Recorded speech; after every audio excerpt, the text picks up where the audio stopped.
discussão de mecânica quântica, né? Hoje a gente vai entrar num assunto que é um assunto muito importante daqui para frente, em todos os próximos cursos de mecânica quântica 2, 3, estrutura da matéria, física atômica, que é o assunto de momento angular.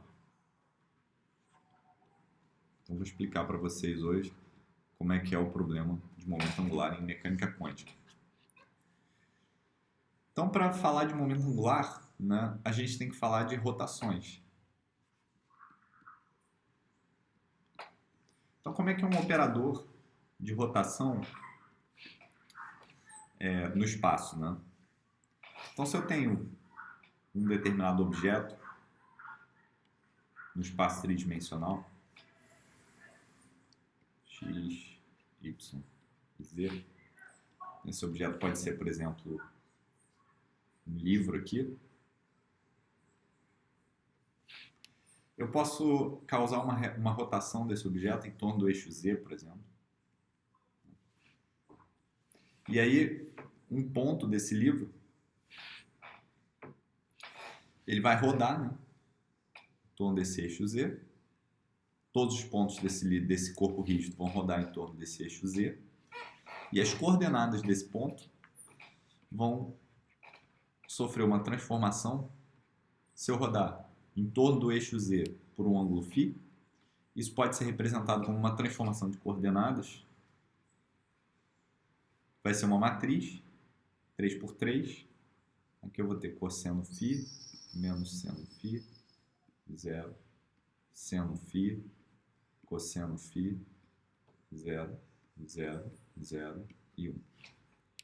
De forma que se eu tiver as coordenadas do meu corpo original, né, as coordenadas originais do meu corpo forem x0, y0 e z0, isso daqui vai ser igual às coordenadas x1, y1 e z1, onde x1, y1 e z1 vão ser dados em termos de x0, y0 e z0 com combinação linear desses coeficientes aqui. Então, por exemplo,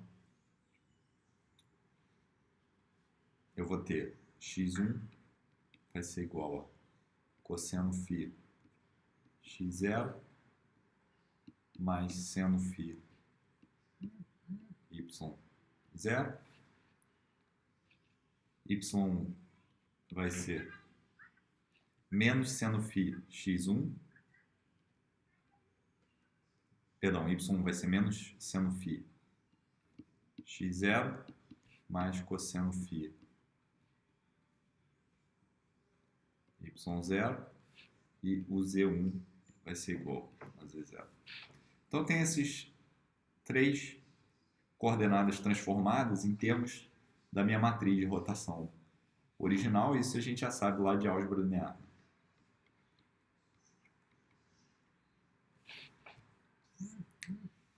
Então eu posso falar de rotações em torno de um ângulo muito pequeno. Seja φ um ângulo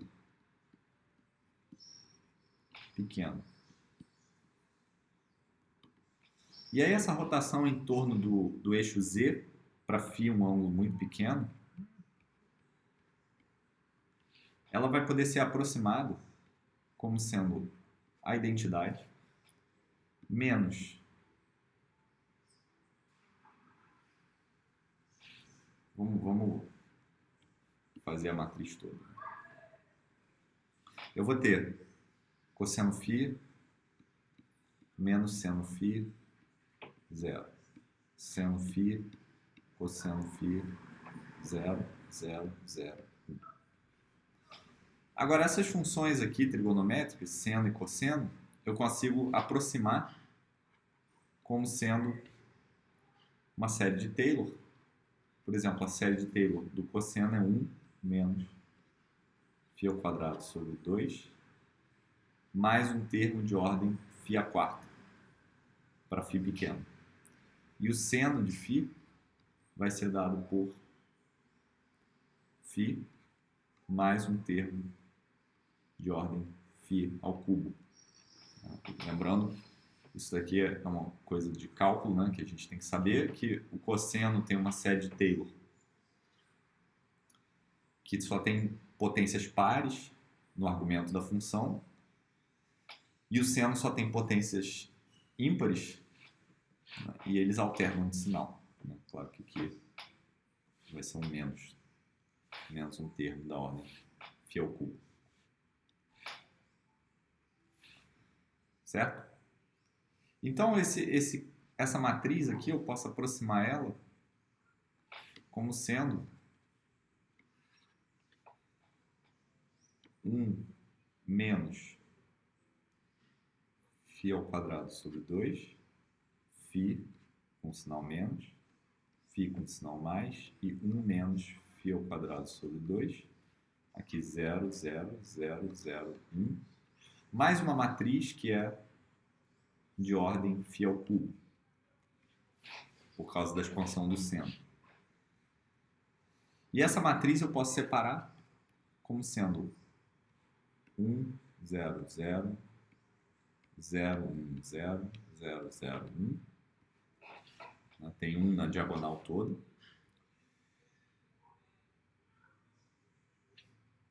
Mais uma matriz que vai ser 0, menos φ, φ, 0, 0, 0, 0, 0, 0. Mais termos de ordem agora, φ ao quadrado. E eu estou negligenciando já esse termo aqui, porque ele é de ordem φ ao quadrado, esse termo também. Eles estão incluídos agora dentro dessas correções de ordem φ ao quadrado aqui. E essa matriz, por sua vez, eu posso escrever ela como sendo a identidade, né, que é esse cara daqui,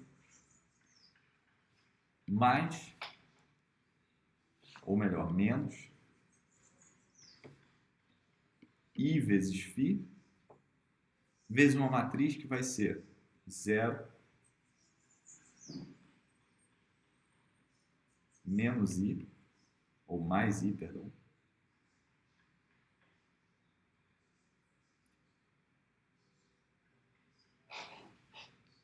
é 0 menos I aqui,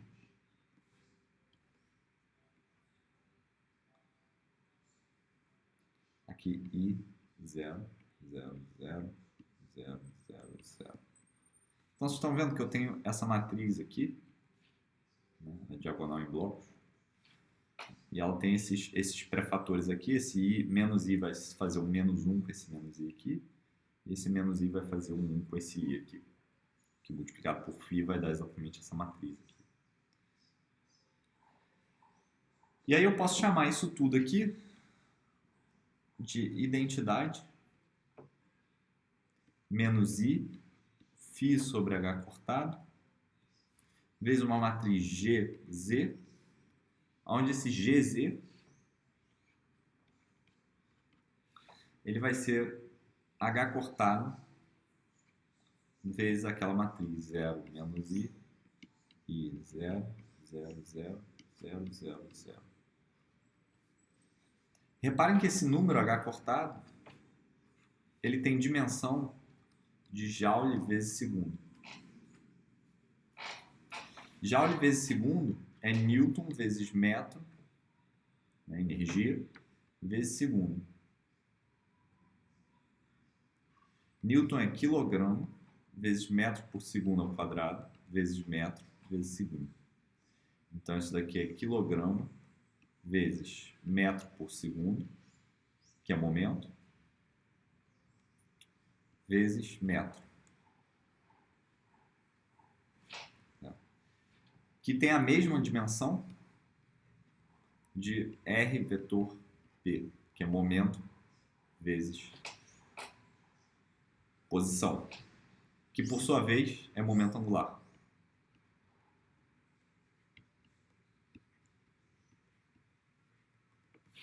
Então esse cara daqui, ele tem dimensão de H cortado, ele tem dimensão de momento angular.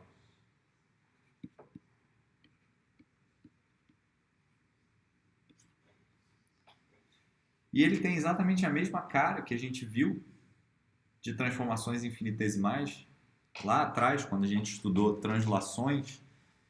A gente viu que o momento linear era o gerador de translações no espaço. E aqui o que a gente está vendo é que o momento angular é o gerador de rotações no espaço.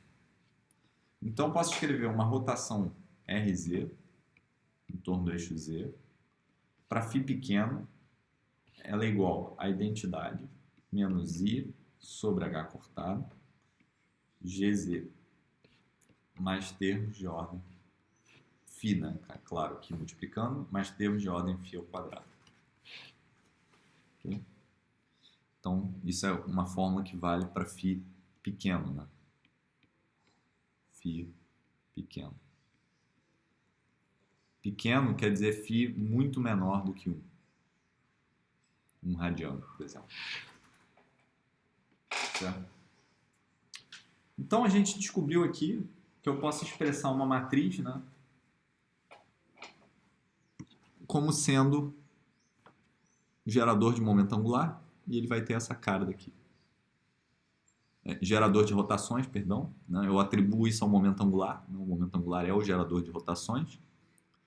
É a quantidade que vai gerar rotações. Né? Se eu tiver, por exemplo, uma rotação finita, né,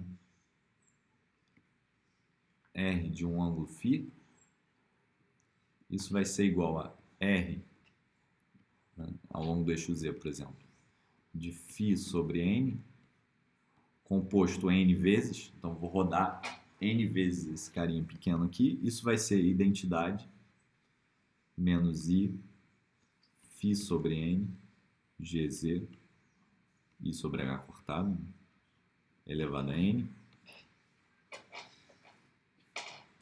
Né? E no limite, se eu tomar o limite de quando N vai para infinito, isso daqui vai ser igual a exponencial de menos I sobre H cortado, GZ vezes φ.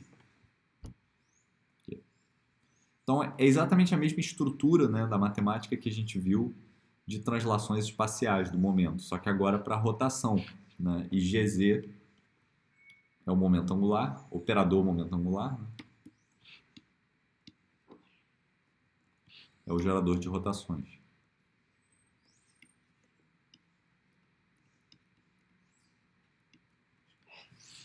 A gente pode fazer a mesma conta, né? O mesmo tipo de conta para rotações em torno do eixo X, R em torno do eixo Y, R em torno do eixo Z, a gente acabou de fazer. E isso daqui vai gerar geradores de rotação GX, GY e GZ. Vou botar um chapéu aqui neles. São matrizes. Né? Quem são esses geradores de rotação? Eu vou deixar como um exercício para vocês mostrarem que os geradores de rotação do espaço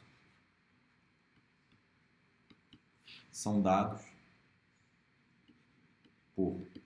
pelas seguintes matrizes. Então, Gx ele é dado por H cortado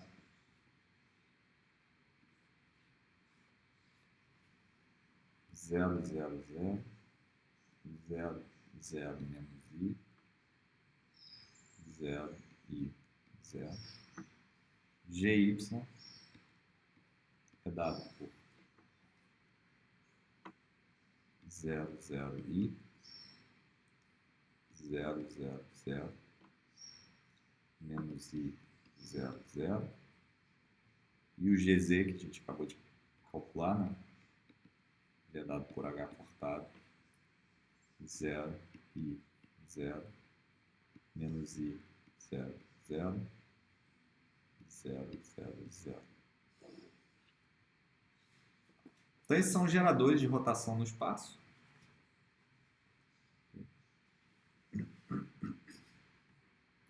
E aí vocês também podem verificar que qualquer rotação em torno de um desses eixos, né, RK, K aqui pode ser igual ao eixo X, eixo Y ou eixo Z, vai ser dado pelo limite, quando n for para infinito, da identidade menos I H cortado. Perdão, I sobre H cortado. Φ sobre N, GK elevado a N, que é nada mais, nada menos é que uma fórmula para exponencial, né, desses operadores. E isso daqui vai gerar, né, essas rotações no espaço, em torno de x, y, z. Quem já fez mecânica analítica, né, já estudou um pouco disso, já viu os ângulos de Euler, né?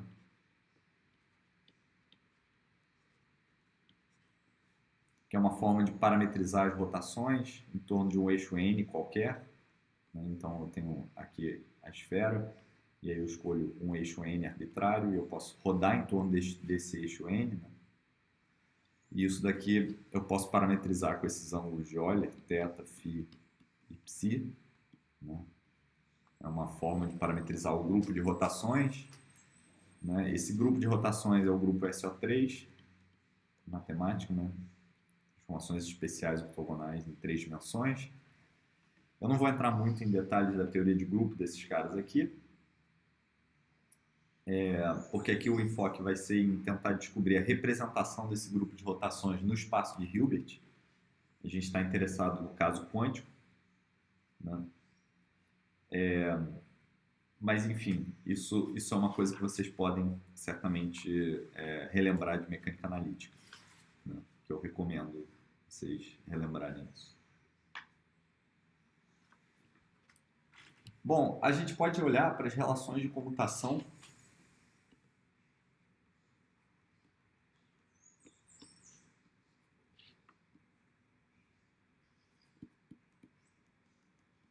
entre os operadores de momento angular.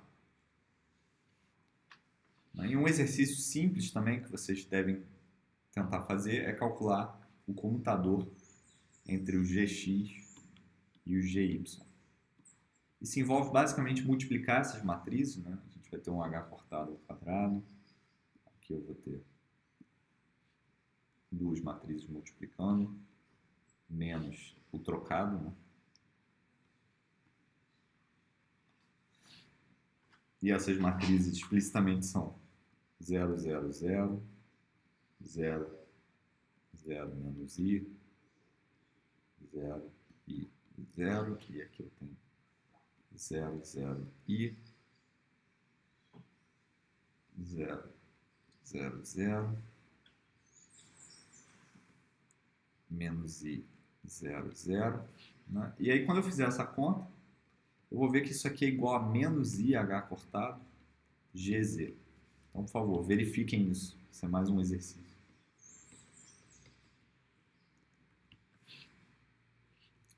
E qualquer permutação cíclica, né, que eu fizer disso, então Gx, Gy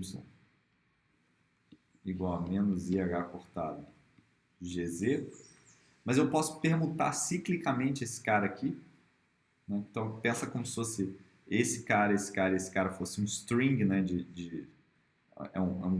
um cordelete de operadores, né? Eu posso fazer assim, GZ, Gx, isso daqui é igual a menos IH cortado, GY.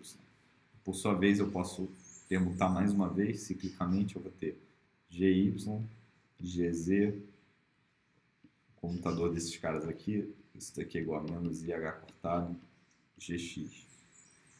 Então, eu posso escrever de uma maneira geral, né, essas permutações cíclicas como sendo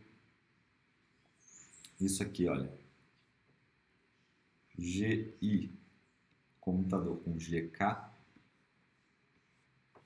isso é igual a IH cortado, ou menos IH cortado, né? Epsilon IJK, GK. Esse Epsilon IJK é um objeto matemático chamado símbolo totalmente antissimétrico.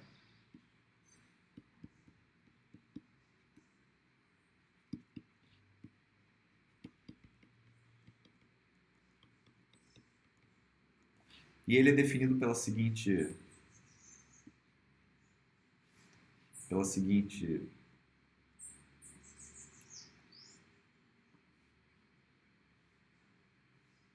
pelas seguintes condições, né? Ele é mais 1 se I, J, K forem iguais a 1, 2, 3 ou permutações cíclicas.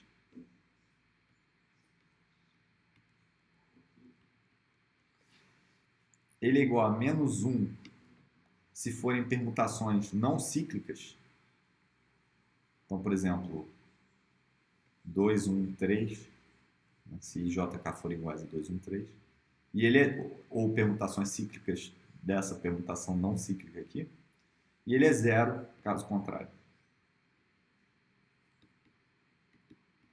Então, por exemplo, se I for igual a J ou J for igual a K, esse cara vale 0, ele é definido dessa forma. O epsilon 1, 2, 3 é igual ao epsilon 3, 1, 2, que é igual ao epsilon 2, 3, 1, que é igual a mais 1. O epsilon 2, 1, 3 é igual a menos 1. E o epsilon I e K é igual a 0.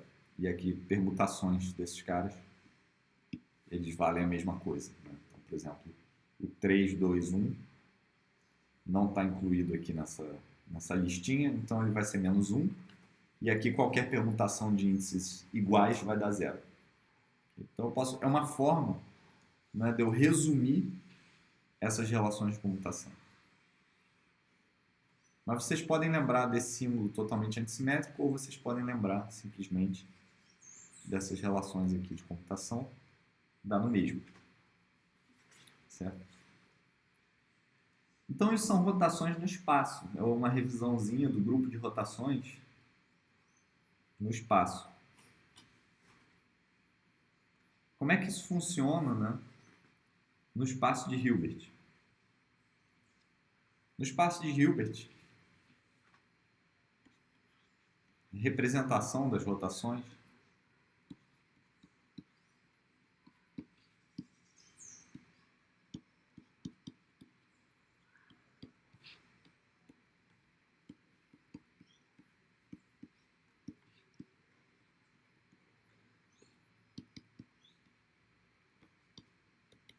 vai funcionar da seguinte forma. Para cada operador de rotação R de um ângulo φ, isso aqui é no espaço 3D, e aqui eu vou ter o espaço de Hilbert, eu vou ter um cara, representante dessa rotação, que vai ser dado por uma rotação, por um operador unitário, vou usar a mesma cor para codificar isso, de R de φ.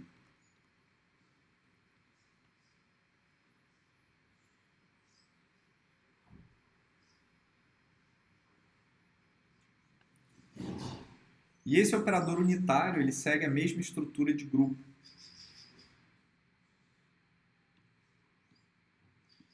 Mesma estrutura do grupo de rotações.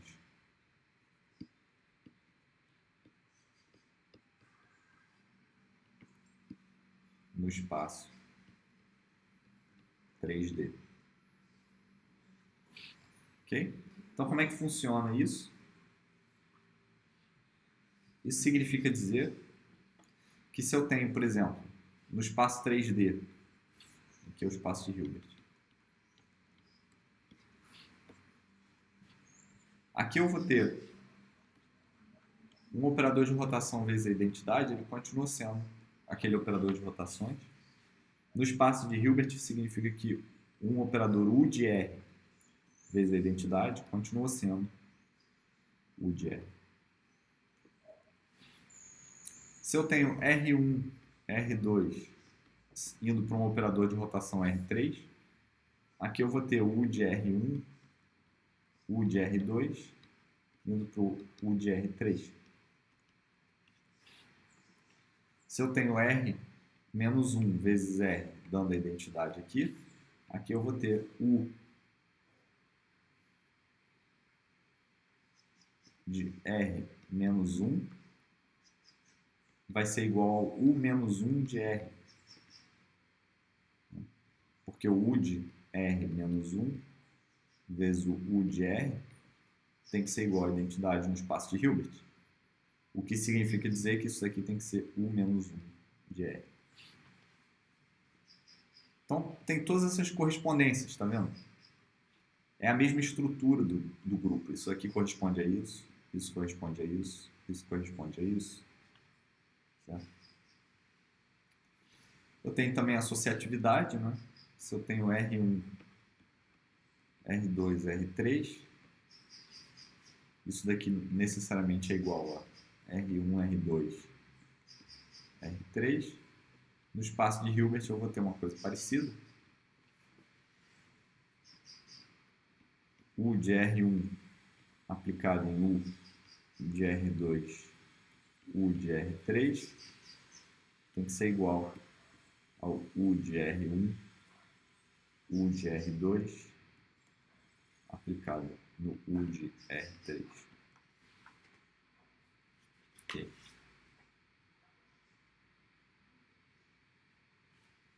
E esse operador U de R, de um ângulo φ, né? Ele também vai ser representado no espaço de Hilbert pelo operador identidade menos um I vezes um operador J. Esse fala que é o RK, K pode ser X, Y ou Z agora, sobre H cortado, vezes φ. E esse J é um operador, que é o operador de momento angular. Né? Isso aqui vale para φ pequeno. E eu estou definindo agora esse operador de momento angular no espaço de Hilbert. JK é igual ao operador de momento angular no espaço de Hilbert. O fato de que U é unitário, a gente já viu, né, que para U ser unitário significa dizer que J é hermitiano. O que significa dizer que J é observável.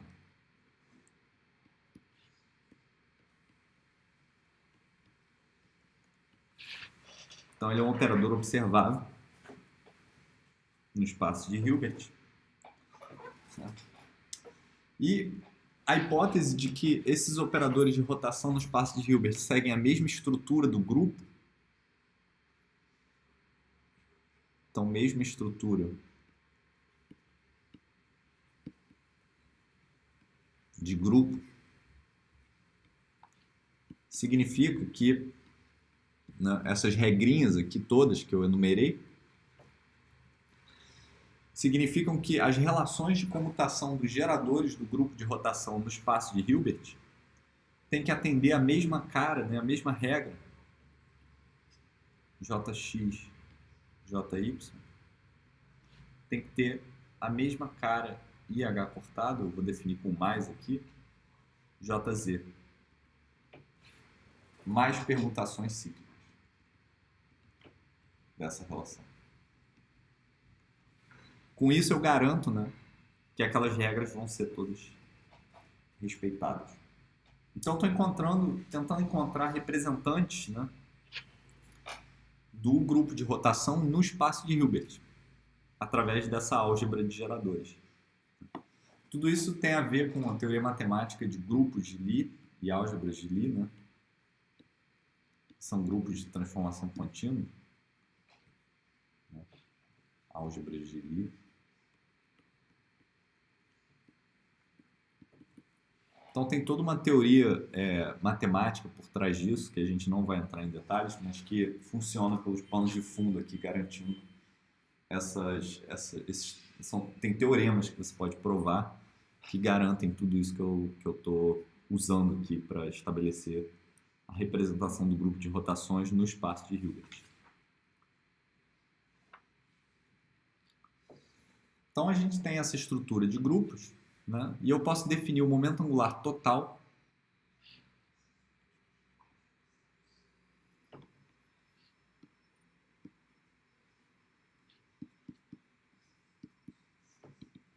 como sendo j quadrado, ele vai ser jx quadrado mais jy quadrado mais jz quadrado.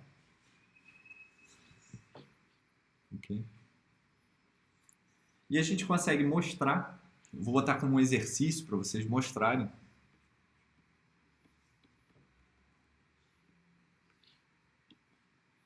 que j quadrado, jx quadrado, jx, né, perdão, isso daqui vai ser igual a j quadrado jy, que por sua vez vai ser igual a j quadrado jz, que é igual a zero. Então isso é uma regra, né? Na verdade, isso é uma propriedade, né, do momento angular muito interessante,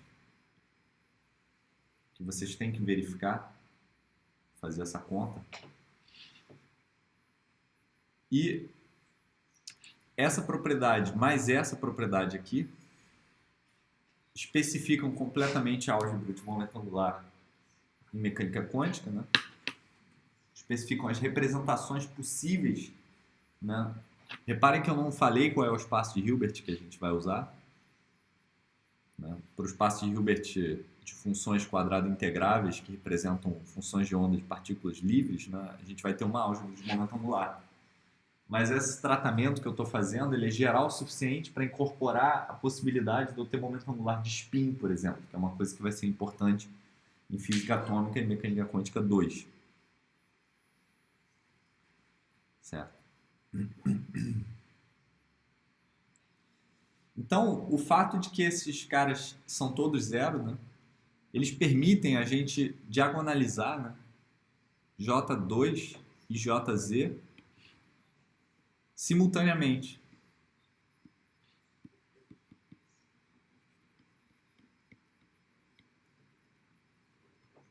São simultaneamente diagonalizados.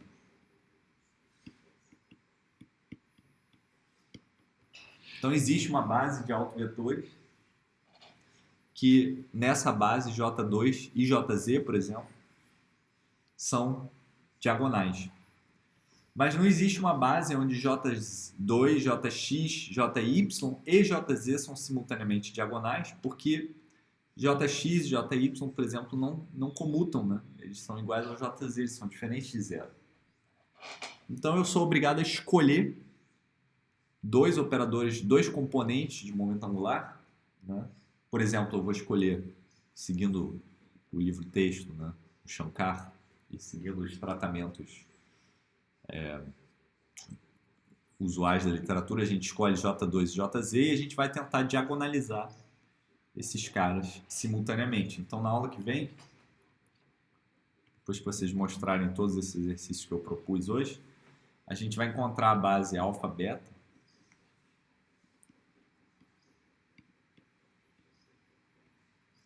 de autovetores de J2 com alto valor alfa e JZ alfa-beta, que vai ser igual a beta de autovetores de JZ com alto valor beta.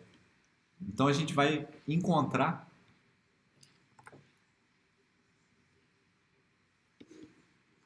os autovetores alfa-beta e os autovalores possíveis.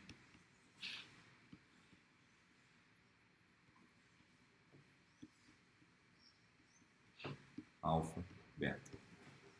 Para a gente poder começar a trabalhar com o momento angular em mecânica quântica, né?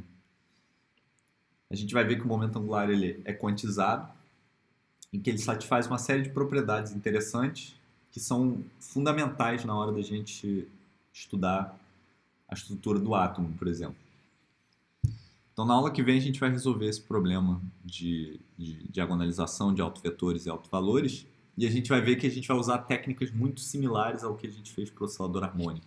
Aqueles operadores de criação e aniquilação de Dirac do oscilador harmônico, eles são muito parecidos com o que a gente vai fazer na próxima aula. Então, até lá, pessoal.